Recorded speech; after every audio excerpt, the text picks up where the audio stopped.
odayaasha maanta halkaan isugu yimid dhaqanka banaadiriga warkiina waa dhageystay maantay maalin aan go'aan qaadanayna ma ahan qalbigiina horta khayr u sheega inaan idin dhageysto ayay maanta ahayd wax badan aan ka fahamnay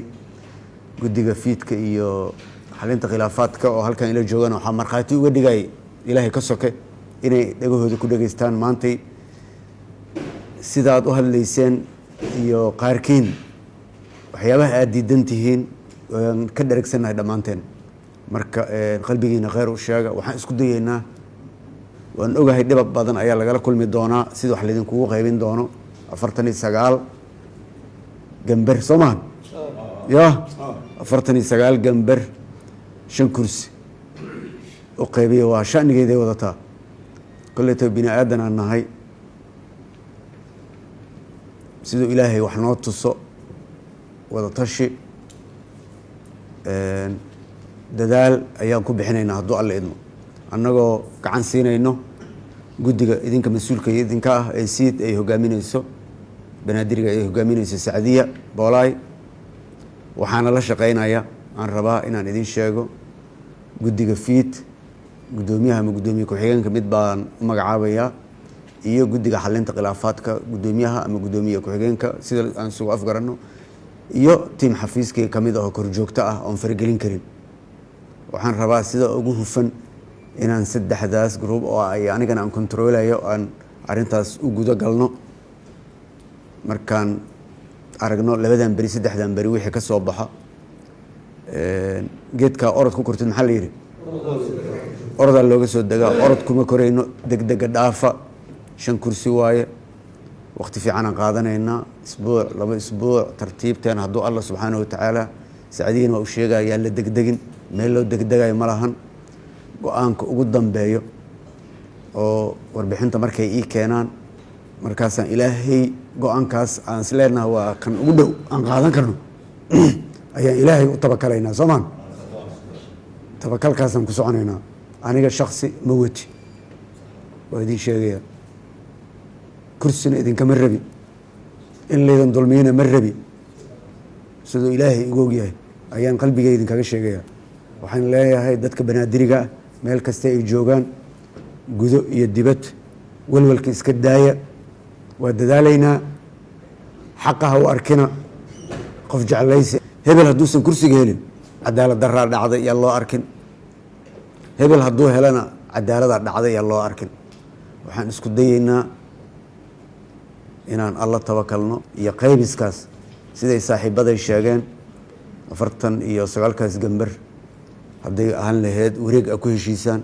hadday ahaan lahayd isla kuwii hore wax qabiilaadka u gooni ah aan ku xaq dhowrayno oo aan ku tixgelinayno ay qof kastana waxaad ogaataan inuu tartamayo oo markaas loo garto beeshaas ama gambarkaas oo loo arko qof kasta ama hore ha u joogay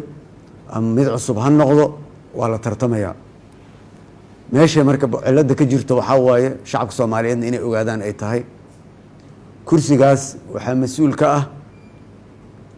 ninka beeshaas ugu odaysan ama suldaan ama malaaq ama oday dhaqameedka ugu weyn ayaa mas'uul ka ah waxaa ku xiga 2 oday dhaqameed waxay ku soo darayaan guddiyada siiba guddiga siid 2 xubnaha beeshaas ee bulshada rayidka ah oo isla beeshaas kursigaas ku tartamayso waa loo qaybinayaa 5taas waa loo qaybinayaa dadka tartamayana waxaa la rabaa qof kasta inuu cadaaladaas iska dhaxarko oo 5taas oday ay iska dhaxarkaan 3daas oday iyo 2da bulshada rayidka ay iska dhaxarkaan marka intaas la sameeyo 5taas qofood ayaa waxay aan tababar la siinayaa fiidka iyo xalinta khilaafaadka iyo siidka siinaya tababarkaasna wuxuu ku saabsan yahay siday kursigaas 101giisa ergada ah loo qaybin lahaa si xaq loogu qaybin lahaa si sharci loogu qaybin lahaa si nidaamsan loogu qaybin lahaa markaas ay foomkaas buuxiyaan ergadaas guddiga ay soo magacaabaan 101da ah tababaraa la siinayaa maalintaasna waxaa la shaacinayaa kursigaas musharaxiintiis kursigaas u tartamayso maalintaasay soo dalbanayaan hadduu Allah subxaanahu wa ta'ala idmo markaasaa waqtiga loo qabanayaa guddiga siid oo Sacdiya Boolaay hogaaminaysa u qabanaya tartan maalintaasaa tartan la gelayaa ka hor shuruudo ayaa jiro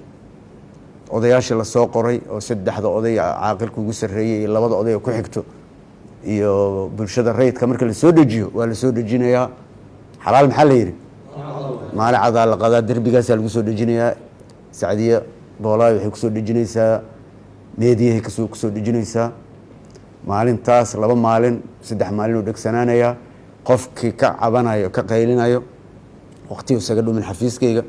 waxaa jooga guddiga xalinta khilaafaadka siid waxaa jooga fiid oo markaas la shaqaynayo ergaa joogto weli ergada waa idiin weyneeyo dowlad goboleedyada xalinta khilaafaadka iyo fiid waxay u diraan qof oo tiimka hoose ah aniga waxaan idin xil saarayaa guddoomiyaha iyo guddoomiye ku-xigeenka oo kiiskiina waa culus yahay si ay isha ugu hayaan markaas odayaashaas 3 iyo 2 bulshada reedka la soo dejiyo markaas ciddi cabasho qabto hal la joojiya la leeyahay qofkii qaldan